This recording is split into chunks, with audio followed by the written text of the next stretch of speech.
Hello and welcome to another update. In this one, I'll be covering the latest updates from the front line. Starting out, we have the usual shelling across the whole front line. There's a lot of mutual fighting as well, especially southwest of Kreminna, but also by the Bakhmut area as well as the Donetsk area, where fighting continues by the Vodiane and Pervomaisk area. Here in the Pervomaisk area, there is this video from 2 days ago, where a Russian drone strikes some Ukrainian SUV here by the northern parts of the village. So we see that the fighting continues here. There's not any frontline changes by the village. However, there is a lot of strikes going back and forward. This is just a video to show that this continues. And we also have the area in Marinka, where there's this drone footage here that shows exactly the continuous destruction of the city, if you can even call it that anymore.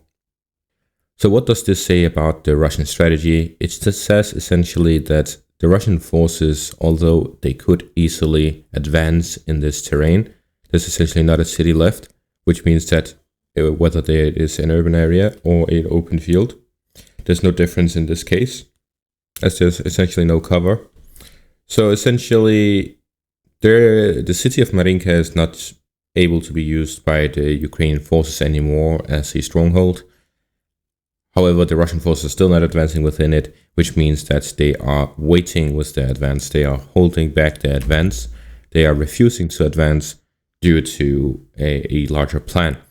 And my understanding of this is that they have different areas that they want to bypass.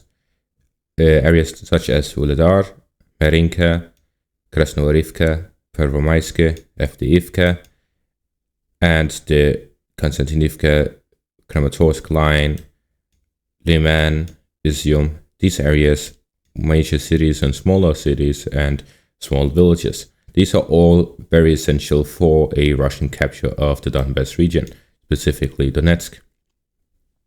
So why do I point at these other villages and cities? That is because the Russian forces do not plan on taking Marinka and then pushing forward. They're going to hold their position until they're ready to push at other places at the same time.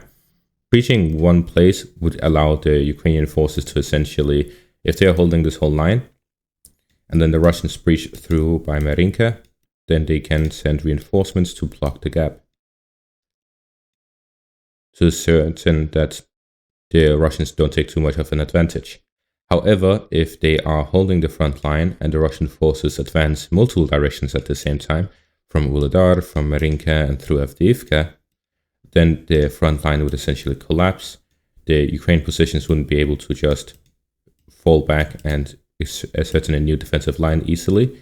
The Russian forces would be able to essentially go around and cut them off. So there's a lot of strategic value in attacking multiple places at the same time.